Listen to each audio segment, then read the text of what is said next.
ఈ భూపాలపల్లి నియోజకవర్గంలో ఒక వెలమదొర మాకు దొరికిండు. ఈ వెలమదొర పాలనలో పూర్తిగా ముఖ్యంగా చిట్యాల్లో ఇంకొక వెలమదొరను అడ్డుగా పెట్టుకొని గుట్టల నుండి మొదలు పెడితే మహిళల నుండి మొదలు పెడితే ఇక చివరగా జర్నలిస్టుల పైన దాడులు చేసే పరిస్థితిని ఈ భూపాలపల్లి నియోజకవర్గంలో ముఖ్యంగా చిట్యాల మండలంలో తీసుకొని వచ్చిళ్ళు.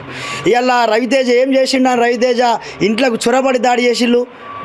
ఇవాళ అక్కడ ఉన్నటువంటి ఆ భూమిలో అక్రమంగా మీరు పోతే దాన్ని సమాజానికి తెలియజేయాలి, ఆ రైతుకు న్యాయం చేయాలని చెప్పి ఈ యొక్క రవితేజ ఆయన విలేకరి పాత్ర పోషించి న్యాయం చేయాలని చూసిన సందర్భంలో ఇవాళ అర్ధరాత్రి ఇలా ఇంట్లో ఉన్నప్పుడు దౌర్జన్యంగా మాదిగా లంజా కొడుక అని తిట్టుకుంటూ ఇవాళ వెలమదొర ఇంట్లోకి ప్రవేశించి దాడి చేసిండు. ఇలా నియోజకవర్గంలో ఎక్కడ శాంతి భద్రతని నేను ప్రశ్నిస్తున్నా. ఇలా ఈ నియోజకవర్గంలో దళితులకు ఎక్కడ రక్షణ ఉన్నదని ఈ సందర్భంగా నేను ప్రశ్నిస్తున్నా. ఈరోజు కూడా ఇప్పటికి జరిగి వారం అవుతున్న సంఘటన అవుతున్నా కూడా A1 పెట్టినామని చెప్తున్న పోలీసులారా, A1 మధువంశిని పెట్టినామని చెప్తున్నటువంటి పోలీసులారా, డిఎస్పీ గారిని అడుగుతున్నాం, ఎక్కడున్నాడు మధువంశి? నేను ఈ సందర్భంగా మీడియా ద్వారా తెలియజేస్తున్నా, ఖచ్చితంగా ఎమ్మెల్యేది డిఎస్పీ సంపతరావుది ఖచ్చితంగా కాల్ లిస్టు బయటికి దిగి మీ కాల్ లిస్టులో మధువంశి మాట్లాడింది ఉంటుందా లేదా అని అడుగుతున్నా. ఇవాళ మీరు ఎమ్మెల్యే ఒక దొర, ఇక్కడ డిఎస్పీ ఒక దొర, ఈ చిట్యాల దొరకు మీరు మద్దతుగా ఉండి ఎవరిని కాపాడే ప్రయత్నం చేస్తున్నారు మీరు. ఇలా ఎందుకు ఇన్ని రోజులు అవుతున్నా ఒక అక్యూజ్డ్ దొరకడా? అడవిలో ఉన్న వాళ్ళని దొరకబట్టిన మీరు ఇక్కడ సమాజంలో ఉన్న దొరకబట్టరా? ఖచ్చితంగా పుల్ల రవితేజ పైన ఏదైతే మాదిగాని కులం పేరుతో దూషించినటువంటి ఈ యొక్క దొర అయితే ఎవరున్నారో మరి ఆ దొరను మీరు వెంటనే పట్టుకురావాలని ఈ సందర్భంగా పోలీసులను హెచ్చరిస్తున్నా. లేదంటే మీకు చేత కాదో చెప్పండి, ఇక్కడ దళిత సంఘాలు ఉన్నారు, విద్యార్థి సంఘాలు ఉన్నారు, ప్రజా సంఘాలు ఉన్నారు, చట్టాన్ని మీరు మీ ఉన్నోనికి చుట్టమైనప్పుడు మేము చేతుల్లోకి తీసుకోవాల్సిన సందర్భం వస్తుందని కూడా ఈ సందర్భంగా పోలీసులను ఈ భూపాలపల్లి ఎమ్మెల్యేని హెచ్చరిస్తున్నా. వెంటనే ఏదైతే ఈ కుటుంబం ఇంట్లోకి వెళ్ళి తీవ్రంగా ఇంట్లో సామాగ్రిని ధ్వంసం చేసిల్లో, లేదైతే రవితేజ మీద తీవ్రంగా దాడి చేసిల్లో, మరి వాటన్నిటికి కూడా వెంటనే ఈ ప్రభుత్వం న్యాయం చేయాలి, ఆర్థికంగా కూడా సహకరించాలని కూడా ఈ సందర్భంగా తెలియజేస్తున్నా. వారు ఏదైతే పూర్తిగా వారి ఇంట్లో అయితే పూర్తిగా కోలుకునేంత వరకు కూడా ఈ ప్రభుత్వం మంచి ప్రైవేట్ ఆసుపత్రిలో మంచి చికిత్స అందాల్సిన అవసరం ఉన్నది. ఈ సందర్భం ఇంకోటి చెప్తున్నా, తీసుకపోయి 100 ఆసుపత్రులు పడుకోబెడితే నీ వైద్యం అయిపోయింది వెళ్ళిపోండి అని చెప్తాడు సూపరింటెండెంట్. అంటే సూపరింటెండెంట్ ఎవరు మాట వింటాడు మరి? అంటే వైద్యం అయిపోయిందని డాక్టర్ వెళ్ళిపోవాలని గెంటేస్తాడా? కనీసం దళితుడికి వైద్యం చేసే దిక్కులేదు ఈ భూపాలపల్లి నియోజకవర్గంలో. కాబట్టి వెంటనే ఆయన ఏదైతే ఇంట్లో జరిగిన ధ్వంసం ఏదైతే సామాగ్రి ఉన్నదో, అలాగే ఆయనకు ఆరోగ్యానికి ఎంత అవుతున్నదో వెంటనే ప్రభుత్వం ద్వారా సుమారు 5 లక్షల రూపాయలని ఖచ్చితంగా కుటుంబానికి ప్రకటించాలి. అదేవిధంగా ఇలా నిందితులను అరెస్ట్ చూపెట్టకుండా నిందితుడు ఎక్కడో ఉండి హాస్పిటల్కి మధ్యవర్తిని పంపిస్తాడు. నీకు 4 లక్షలు ఇస్తా, నీకు 5 లక్షలు ఇస్తా, సైడ్కి పోమ్మని చెప్పి. ఇది ఎక్కడ న్యాయం? అంటే నిందితుడు ఎక్కడో ఉండి చర్చలకు పంపించవచ్చు, కానీ ఆ చర్చలకు జరిపినటువంటి మనం పట్టుకొని రారు. కాబట్టి ఇంత దుర్మార్గమైనటువంటి పరిపాలన ఈ భూపాలపల్లిలో గండ్ర సత్యనారాయణ జరుగుతున్నారు. ఇలా మీడియా కూడా చెప్తున్నా, సత్యనారాయణ ఇది ఒక్కటే కాదు, అనేక మంది అనేక పనులు చేస్తున్నాడు, అనేక అవినీతికి పాల్పడుతున్నాడు, అనేకమైనటువంటి దాడులు చేస్తున్నాడు. ఇలా అనేక మంది జిల్లాలో ఈ నియోజకవర్గంలో అధికారులు పనిచేయాలంటే కూడా సెలవులు పెట్టుకొని పోతున్నారు. ఎందుకంటే సత్యనారాయణ యొక్క దురతనం అహంకారాన్ని ఈ యొక్క అధికారులు ఎవరైతే భరించలేకపోతున్నారో వాపోతున్నారు మాలాంటి నాయకులు పోయినప్పుడు. కాబట్టి వెంటనే భూపాలపల్లి ఎమ్మెల్యే ఇప్పటికైనా ఇటువంటిది వీడాలి, మొద్దు నిద్ర వీడాలి. తన నియోజకవర్గంలో ఇక్కడ జరుగుతుంటే ఇప్పటి వరకు ఆయనకు ఏం హామీ ఇచ్చిండు? ఎందుకంటే నీ పార్టీ నాయకుడా, నీ కులం నాయకుడా? ఇంకొకటి అడుగుతున్నా, ఇలా డిఎస్పీ సంపతరావు అనే వ్యక్తి 4 ఏళ్ల క్రితం ఇక్కడ పనిచేసిపోయిండు. తెలంగాణ పోలీస్ చరిత్రలు ఎక్కడన్నది మళ్ళీ ఇక్కడ పనిచేయడానికి అవకాశం ఎవరిచ్చిళ్ళు? ఒక కాడ 2 పోస్టులు చేసే చరిత్ర ఎక్కడ చూపెట్టండి. ఎట్లా వచ్చింది వీడికి? అంటే నీ కులబోడం తెచ్చుకున్నావా? ఇలా పూర్తిగా నువ్వు కులాహంకారంతో, ఇలా కులాహంకారంతో, డబ్బా అహంకారంతో రవితేజ మీద దాడికి ప్రోత్సహించడం జరిగింది. అది పోలీసులకు, అది ఎమ్మెల్యేలకు జరిగి వారి కొనసాగంలో జరిగింది. కాబట్టి ఇప్పటికీ A1 నిందితులు ఎవరున్నారో ఆయనను తీసుకురా, ఇప్పటికీ అరెస్ట్ చూపుతలేరు. కనీసం పోలీసులు నిన్నొక వింత సంఘటన జరిగింది. పోలీసులు అరెస్ట్ చేపిన నిందితుల్లో 8 మంది నిందితులను రాస్తాడు, ఫోటోలో 4 ఉంటాడు, దొరకాల్సిన వాళ్ళు ఇంకా 5 అని పెడతాడు. అంటే పోలీసు వాళ్ళకి క్లారిటీ లేదా? మీకు ఆ వాట్సాప్ నేను చూపిస్తా. నలుగురు దొరికిల్లా అని చూపెడతాడు, ఇంకా 8 మంది నిందితులు అంటాడు, ఇంకా 5 దొరకాలి అంటాడు. అంటే పోలీసులకు డిఎస్పీకి ఏమైనా క్లారిటీ ఉన్నదా? కాబట్టి ఈ సంఘటన పైన పూర్తిగా దళిత సంఘాలు, ప్రజా సంఘాలు కూడా ఉవ్వెత్తున ఎగిసిపడాల్సిన అవసరం ఉన్న ఈ సందర్భంగా తెలియజేస్తూ, ఇప్పటికైనా ఇలాంటి ప్రవర్తనను ఇలా గండ్ర సత్యనారాయణ ఖండించాల్సిన అవసరం ఈ సందర్భంగా తెలియజేస్తుంది. చిట్యాల మండలంలోని చింతకుంట రామేపల్లి గ్రామంలో ఒక రైతు అబ్బంగ్ల రాజు అనే రైతు, ఆ రైతు భూమి ఇతరులు కబ్జా చేసుకుంటూ ఆ ఇతరులపైన, ఆ రైతు పైన ఇతరులు దాడి చేస్తూ నా భూమి, ఆ పంట భూమి కూడా, అందులో ఉన్న పంట వేసిన చెట్టులను కూడా పీకేయడం జరిగింది. దానివల్ల ఈ Raviteja, R B news most senior journalist Raviteja, ఆయన ఎన్నో కథనాలు ఈ మండలం నుండి ఎన్నో కథనాలు ప్రజలకు అందించిండు. ప్రజలకు, ప్రభుత్వానికి వారధిగా సిన్సియర్గా పనిచేసే జర్నలిస్టు.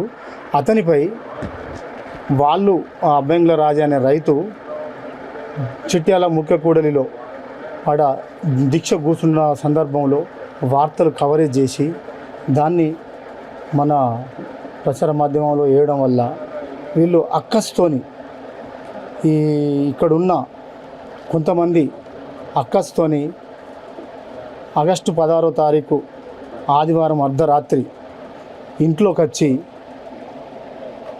అన్న తలుపు తీయనుడితోనే, అన్న వచ్చి తలుపు తీయడంతోనే తీసి ఏం అనకుండా, ఏం అడగకుండా కొట్టుకుంటూ ఇంట్లోకి పోయి వాళ్ళ సతీమణి కూడా, ఎందుకు మా భర్తను కొడతానన్నా అని చెప్పి అంటే కూడా ఆమెను గొంతు నములుతూ ఆమెపై కూడా దాడి చేసిండు.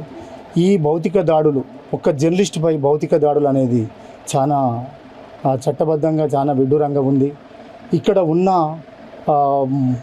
ఆ జర్నలిస్టులు కూడా అందరూ కూడా ఈ కథనాలు కొంతమంది ప్రచురించారు. అయినప్పటికీ కూడా ఈయననే ప్రత్యేకంగా కక్ష కట్టి, నువ్వు ఎందుకు ప్రచురిస్తున్నావు ఆర్బీ న్యూస్లో అని చెప్పి ఆ దాడిని భౌతికంగా చేసి ఆయనని ఇక్కడ చిత్రహింసలు పెట్టి కొట్టుకుంటూ భౌతికంగా దాడులు చేయడం జరిగింది ఇద్దరి భార్యాభర్తల మీద. అనంతరం ఆయన చచ్చిపోయిండని ఇక్కడనే వదిలిపెట్టి పోవడంతో ఆసుపత్రికి పోయింది.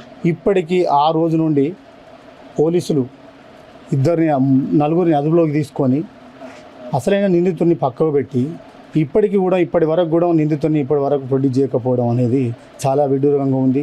పోలీసు యంత్రాంగం ఏం పనిచేస్తుంది? ఒక జర్నలిస్ట్ పైన ఇంత దాడి జరుగుతుంటే మండల కేంద్రంలో పోలీస్ స్టేషన్కి కూతపేట దూరాన లేదు ఇల్లు, అయినప్పటికీ కూడా ఇంత దాడి జరుగుతుంటే కూడా పోలీస్ యంత్రాంగం ఏం చేస్తుందో కూడా తెలియదు. ఇప్పటి వరకు జరిగి వారం కావస్తుంది, అయినప్పటికీ కూడా పోలీసులు ఇప్పటి వరకు స్పందించి అతని పైన జరిగిన దాడికి కారకులు ఎవరో ఇప్పటి వరకు అందరినీ కూడా ఇప్పటి వరకు ప్రొడ్యూస్ చేసిన పరిస్థితి ఏర్పడతలేదు. ఈయననే ప్రత్యేకంగా కావాలని ప్రధాన నిందితుడిని కూడా అని చెప్తుంటే పదే అని చెప్పి బాధితులు చెప్తుంటే కూడా, ఒక జర్నలిస్ట్ చెప్తుంటే కూడా ఇప్పటి వరకు కూడా అరెస్ట్ చేయకపోవడం పట్ల విడ్డూరంగా ఉంది. అంటే వెనకాల ఎమ్మెల్యే గారు ఉన్నారంటారా? అది ఇప్పటి వరకు అది ప్రజలు చెప్తున్నారు కదా, ఆయన ఉన్నాడా లేడా అనేది. ఆయన కూడా మర్యాదపూర్వకంగా జర్నలిస్ట్ని పలకరించాడు. ఎమ్మెల్యే గారు కూడా వచ్చి పలకరించి ఆయన ఏమన్నాడు, బాధ్యత నేను తీసుకుంటా, ఎవరినైనా తప్పు చేసిన వదిలిపెట్టిన అన్నాడు కదా.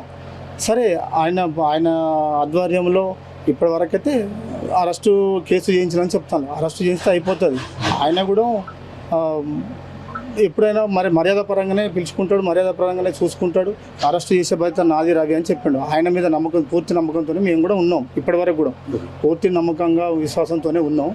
అది ఇప్పటివరకు చేస్తే మంచిది. ఇప్పటికైనా పోలీసు యంత్రాంగం రవితేజపై జరిగిన ఒక జర్నలిస్ట్, మోస్ట్ సీనియర్ జర్నలిస్ట్పై జరిగిన దాడిని మేము మేము ఒక జర్నలిస్ట్ లోకం భూపాలపల్లి పరిశీలన మేము ఖండిస్తున్నాం. ఆయన అందరి ధర్నాలు, రాస్తారోకలు చేసినాం. అయినప్పటికీ కూడా ఇప్పటి వరకు స్పందించకపోవడం విడ్డూరంగా ఉంది. ఇప్పటి వరకు కూడా స్పందించి పోలీసు యంత్రాంగం ఎస్పీ గారి దగ్గర కూడా పోయినాం. ఎస్పీ గారు చెప్తే ఎవరిని కూడా వదిలిపెట్టలేదు. అందులోకి ఎవరైతే నిందితులు ఉంటారో ఏ ఒక్కరిని కూడా వదిలిపెట్టమని చెప్పి ఎస్పీ గారు కూడా చెప్పిండు. అదే పద్ధతిలో పోలీసు యంత్రాంగం కూడా ఇప్పటి వరకు పనిచేయాలి. అది కూడా ఇప్పటి వరకు లేదు.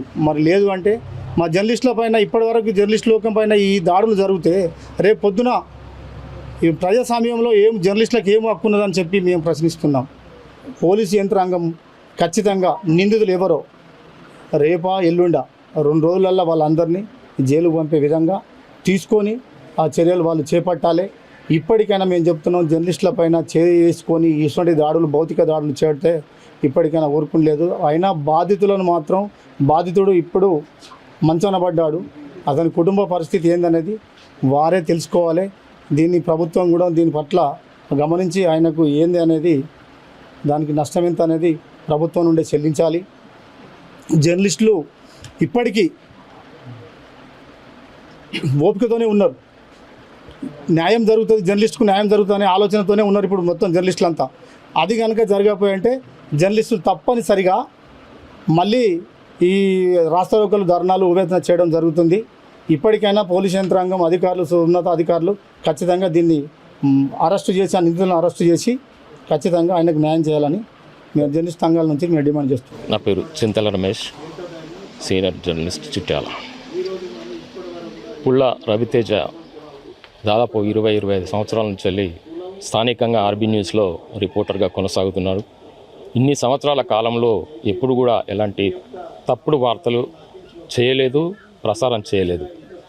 ఈ మధ్యకాలంలో బాధితులు లోకల్ టీవీ కాబట్టి ఎక్కువ మంది ఈ రవి దగ్గరనే ఆశ్రయం తీసుకోవడం, ఏమైనా సమస్య ఉంటే ప్రభుత్వం దృష్టికి, నాయకుల దృష్టికి తీసుకురావడానికి అత్యధికంగా ప్రాధాన్యతనివ్వడంతో ప్రతి వార్తను సేకరించడం కోసం తిరుగుతున్న రవి తేజ మీద ఇక్కడ ఎమ్మెల్యేకు దగ్గరున్నటువంటి కొంతమంది వ్యక్తులు కావాలని తప్పుడు వార్తలు మా మీద సృష్టించి ఎవరినో వాళ్ళకి వెనకాల ఉండి ప్రోత్సహించి ఎస్పీ దగ్గరికి ఆడికి ఈయనే పంపిస్తున్నాడు అని చెప్పేసి వాళ్ళే నిర్ణయం తీసుకొని దారుణమైన పద్ధతికి ఒడిగట్టి ఒక రౌడీయిజాన్ని ఈ చిట్యాల మండల కేంద్రంలో ఫస్ట్ టైం జర్నలిజం చరిత్రలోనే ఫస్ట్ టైంగా కొత్తదిగా ప్రారంభించడం చాలా దారుణమైన విషయము. ఇది ఏ రకంగా చూసినా కూడా క్షమించరాకుంటున్నటువంటి పరిస్థితి ఉంది. రవితేజ చాలా సంవత్సరాలతోటి సతమతమవుతున్న పరిస్థితిని కూడా, ఇంటి దగ్గర ఇబ్బందులు ఉన్నా కూడా వార్తా సేకరణ కోసం పేదవాళ్ళకి ఆయన తన దగ్గరికి వచ్చిన వాళ్ళకి న్యాయం చేయడం కోసము ఎలాంటి పరిస్థితిని తట్టుకుని వస్తున్నాడు. కానీ ఇంకొక పద్ధతి ఉంటుంది.